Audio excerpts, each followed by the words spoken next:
ஐயா மரியவில்சன் ஐயா, நீரெல்லாம் ஒரு அமைச்சர், அதுவும் தமிழ்நாட்டோட அமைச்சர். நினச்சி பார்க்கவே ரொம்ப பெருமையாக இருக்குது. இந்த ஆளுநர் வந்து என்னென்னமோ பண்ணுறாருன்றாங்க. தமிழை புறக்கணிக்கிறாரு, தமிழை தள்ளுறாரு, தமிழை அவமானப்படுத்துகிறாரு. அப்பேற்பட்ட ஆளுநரை இப்போ பார்க்குறப்ப எங்களுக்கு பயமாக இல்லை. ஆளுநரை பார்த்துட்டு அப்படியே உங்களை திரும்பி பார்க்குறப்பட்டே ரொம்ப பயமாக இருக்குது.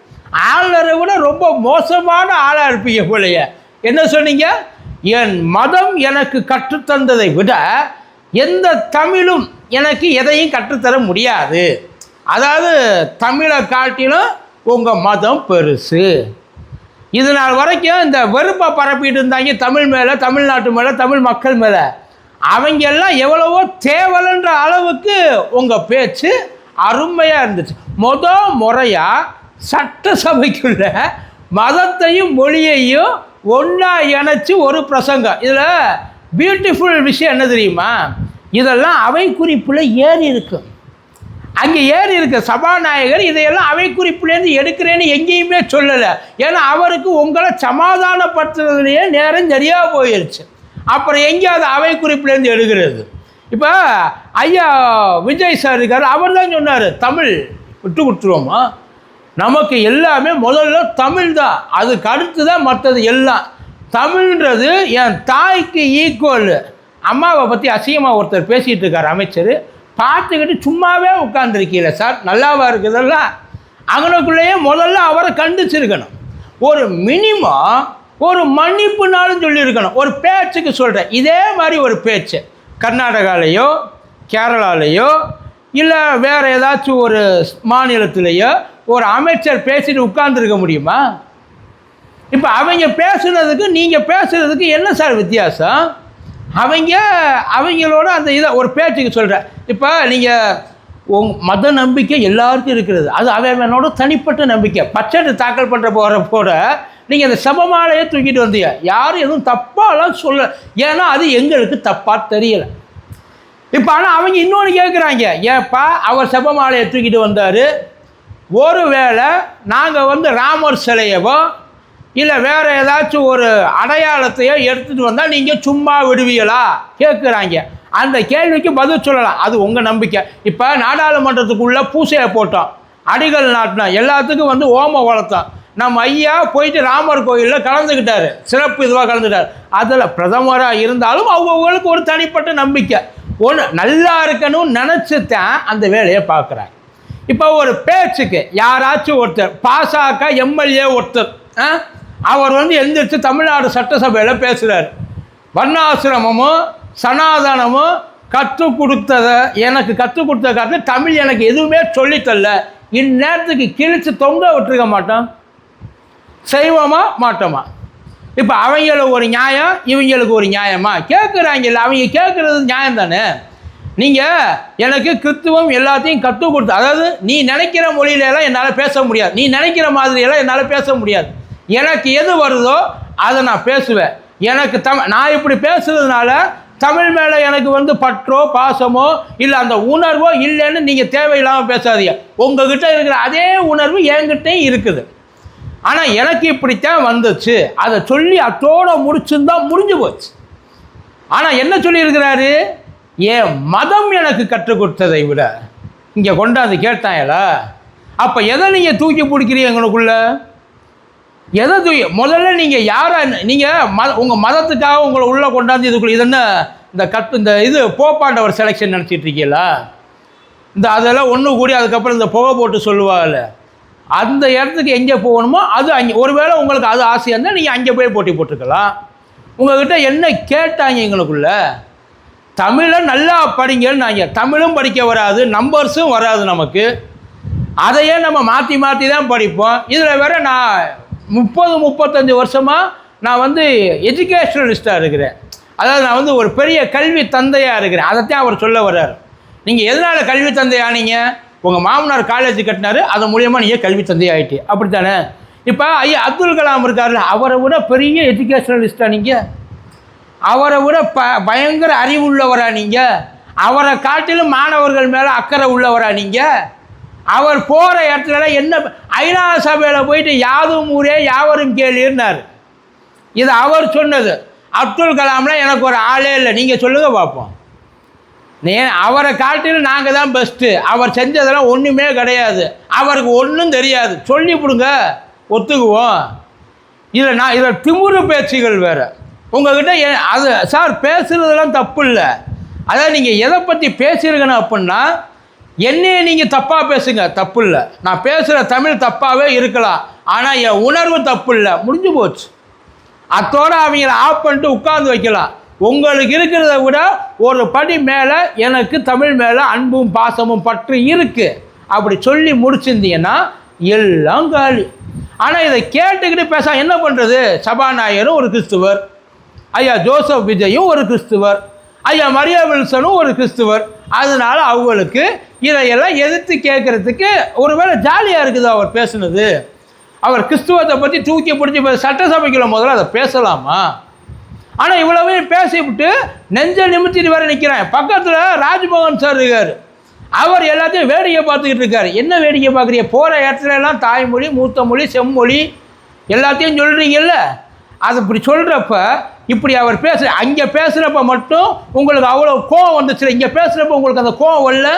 அவர் தமிழை தூக்கி பிடி, தமிழில் ஒன்றுமே இல்லைன்ட்டார் சார், அந்த உணர்வு அவருக்கு இல்லைன்ட்டார். எனக்கு தமிழ் தேவையில்லைன்ட்டார், அதுதான் உண்மை. எனக்கு தமிழ் தேவையில்லை, எனக்கு ஏன் மதம் போதும். இப்போ ஏற்பட்ட ஒரு ஆழத்தை மேன்மக்கள், நீங்கள்லாம் ஓட்டு போட்டீங்க இல்லைங்களா, மேன்மக்கள் நீங்கள்லாம் அவரை தூக்கி பிடிச்சி கொண்டாடணும், உங்களைத்தான் சொல்லணும், வேறு யாரையும் சொல்லக்கூடாது. இப்போ ஏற்பட்ட ஒரு பயங்கர தமிழ் மேலே அக்கறை உள்ள, ஆசையுள்ள, தமிழில் உணர்வு உள்ள ஒரு அமைச்சரை கொண்டு போய் உட்கார வச்சுருக்கீங்க இல்லைங்களா. உன்னால் தமிழ் படிக்க முடியலன்னா சட்டசபையை விட்டு வெளியில் போன்றாங்க. நியாயமாக பேசுகிற பேச்சு தானே. குறைஞ்சபட்சம் என்ன பண்ணியிருக்கணும்? அவங்க உங்களை என்ன கேட்டாங்க? உங்களை பிரசங்கம் பண்ண சொல்லவா கேட்டாங்க? இதான மத கூட்டமா, சட்டமன்ற கூட்டமா?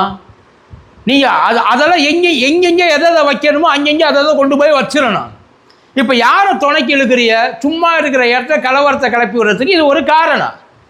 அதாவது நான் ஒரு கிறிஸ்துவன் தூக்கி பிடிச்சி, ஐயா கிறிஸ்து, நீங்கள் பிறப்பால எப்படி அது பிறப்பால கிறிஸ்தவனை எப்படி ஆக முடியும்? எனக்கு புரியலையே. ஞானஸ்தானம் பண்ணால் தானே நீங்கள் கிறிஸ்துவர். பிறக்கும் போதே ஞானஸ்தானம் பண்ணி பிறக்கிறீங்களா? உங்களை பேர் சூட்டி விழான்னு ஒன்று நடத்துவாங்க இல்லை, பேர் தான் வேறு வேறு எல்லா இடத்துலையும். நீங்கள் அதை தூக்கி பிடிக்கிறதுக்கு உங்களுக்கு எல்லா உரிமையும் இருக்குது, ஆனால் அந்த இடத்துல உங்களுக்கு அறவே அந்த தகுதி கிடையாது, பண்ணக்கூடாது. பண்ணால் ஒரு கிறிஸ்துவராக இருந்தால் நான் கிறிஸ்துவராக தான் இருப்பேன், நான் அமைச்சராக கிடையாது.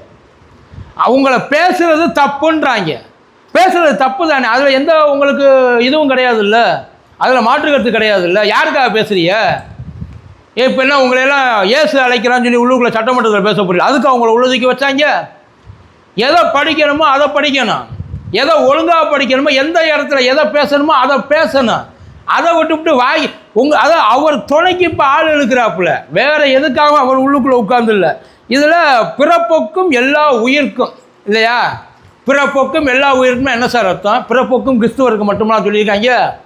இங்கே இருக்கிற ஒவ்வொருத்தனுக்கும் ஒவ்வொரு மதம் இருக்குது, ஒவ்வொரு சாதி இருக்குது, எல்லாரும் எதில் ஒன்று இணைஞ்சிருக்கான், எதில் ஒன்று இணைஞ்சிருக்கான்.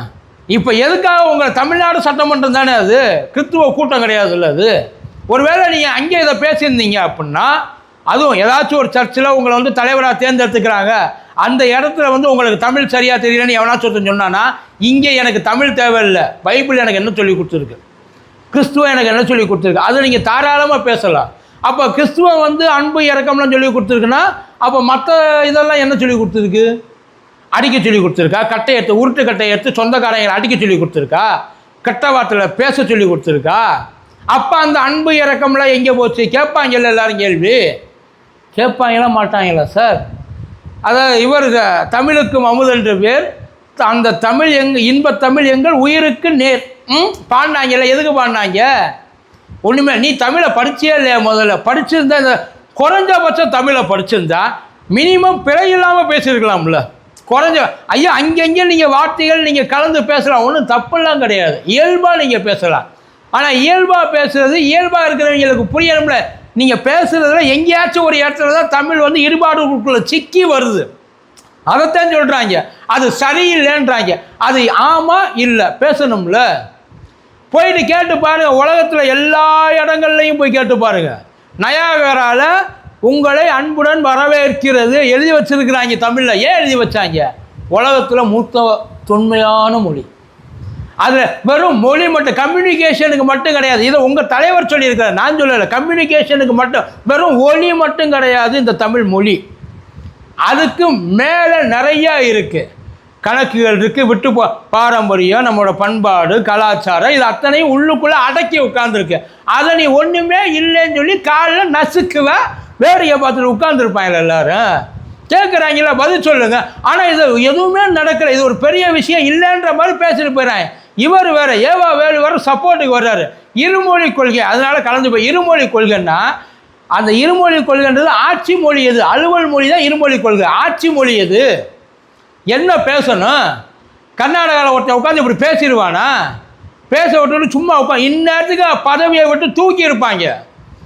ஒன்றும் சொல்ல கூட முடியாது. அதாவது கண்டனம் தெரிவிக்காத அந்த கட்சியோட தலைவர், சபாநாயகர் ஒட்டு மொத்தமாக ஆட்சியவே கவுத்திருப்பாங்க. நியாயமாக பேசுறதுக்கு மன்னிப்பு கேட்கணுமா இல்லையா? உங்களை கேள்வி பண்ணுறாங்க. இப்போ நீங்கள் பண்ணலையா, ஆட்சி ஒழுங்காக பண்ணலன்ட்டு கேள்வி பண்ணுறீங்கன்னா அவங்க கோவப்படுறாங்களா? அவங்க கோவப்பட்டு என்ன பண்ண போறீங்க? இப்போ அவங்க அதே மாதிரி தான் திருப்பி கேட்குறாங்க, என்ன புரியலைன்றாங்க. சார், எனக்கு ஃபாலோ பண்ணுறதுக்கு கஷ்டமாக இருக்குன்றாங்க. கொஞ்சம் தெளிவாக எங்களுக்கு புரியும்படி சொல்லுங்கன்றாங்க. சொல்ல வேண்டிய இடத்துல நீங்கள் இருக்கீங்க, கேட்க வேண்டிய இடத்துல நாங்கள் இருக்கோம். யாருக்கு சொல்கிற? அந்த கேள்வியெல்லாம் அங்கனுக்குள்ளே வரும்ல சார். உங்களோட அந்த விசுவாசத்தையெல்லாம் எங்கே காட்டணுமோ அங்கே காட்டுங்க. இங்கனுக்குள்ளே நீங்கள் காட்ட வேண்டிய விசுவாசம் ஓட்டு போட்ட மக்களுக்கு, மாநிலத்தோட நன்மைக்கு. அந்த மாநிலத்தை மட்டமாக நீங்களே பேசுகிறப்ப அப்புறம் மற்றவன் எப்படி சார் பேசுவேன்? அவன் கேட்பான்ல, தமிழில் ஒன்றுமே இல்லையாண்டா, உங்கள் அமைச்சர் தாண்டா சொன்னார், கேட்பான்ல. இப்போ எங்கே கொண்டு போய் மூஞ்ச தூக்கி வச்சுப்பிய? எவ்வளவு இருக்குது? நீங்கள் என்னென்ன படிச்சீங்க? அகநானூறு படிச்சிங்களா, புறநானூறு படிச்சிங்களா, சிலப்பதிகாரம் படிச்சிங்களா, மணிமேகலை படிச்சிங்களா, சிந்தாமணி படிச்சிங்களா, இல்லை குறைஞ்சபட்சம் பாரதியார் கவிதைகள் படிச்சிருக்கீங்களா, பாரதிதாசன் படிச்சிருக்கீங்களா, இல்லை திருக்குறளை தான் அப்படியே ரிசைட் பண்ணி சொல்லுவீங்களா? தலைகீழ அப்படியே என்ன படிச்சீங்க நீங்கள்? தமிழில் நீங்கள் என்ன படித்து அதை தாண்டி உங்களுக்கு எல்லாத்தையும் எடுத்து கொடுத்துருச்சு? சொல்லுங்களே கேட்போம். பாரதியார் சொன்னது, பாரதியார் தூக்கி முண்டாசு கவிஞன் அடிக்கடி தூக்கி அப்படியே முறைக்க பேசுவோம்ல. என்ன சொல்லியிருக்கான்? யாம் அறிந்த மொழிகளிலே அந்த ஆள் ஏகப்பட்ட மொழி படிச்சிருக்காப்புல. கோட்டு போட்ட பாரதியை மட்டும் கூப்பிட்டு வச்சு எக்ஸாம்பிள் பண்ணுறீங்கல்ல, அவர் தமிழர் இல்லையான்ட்டு. கோட்டு போட்டாலும் அவன் தமிழன் தான். அவன் தமிழைத்தான் தூக்கி பிடிச்சி பேசுனான். தமிழ் தான் என் மூச்சுன்னு பேசுனான். தமிழ் மாதிரி ஒரு மொழி உலகத்திலே இல்லைன்னா அப்போ அவனை பக்கத்திலே திரும்பி மரிய வில்சன் சொல்லுங்களே கேட்பான். அதெல்லாம் பண்ணிவிட்டு அதுக்கப்புறம் வாங்க. என்ன உங்களுக்கு தைரியம்? என்ன பண்ண? சும்மா கை தட்டு. இதுக்கு அந்த டேபிளை தட்டுறது வேற. தமிழை கேவலப்படுத்தி பேசிக்கிட்டு இருக்காப்புல, அசிங்கப்படுத்தி பேசிகிட்டு இருக்காப்புல. இதுக்கு டேபிளை தட்டுறது தாவேக்கா. பேர் மட்டும் தமிழக வெற்றி கழகம். ஏன் கிறிஸ்துவ வெற்றி கழகம்னு மாற்றிக்க வேண்டியது தானே? அவ்வளோ தூரம் இருந்தா எங்கே முடிஞ்ச அதை பண்ணி பாருங்க பார்ப்போம். முட்டுது இல்லை, அப்போ மட்டும் முட்டுது இல்லை உங்களுக்கு. அதே தான் எல்லாத்துக்கும். உங்கள் அதாவது அவர் இஷ்டத்துக்கு தமிழ்நாடு மாறணுமா? தமிழ்நாட்டுக்காக அவர் மாற்றிக்க மாட்டாரா? இதைத்தான் அவர் சொல்கிறார். நல்ல சூப்பர், அருமை.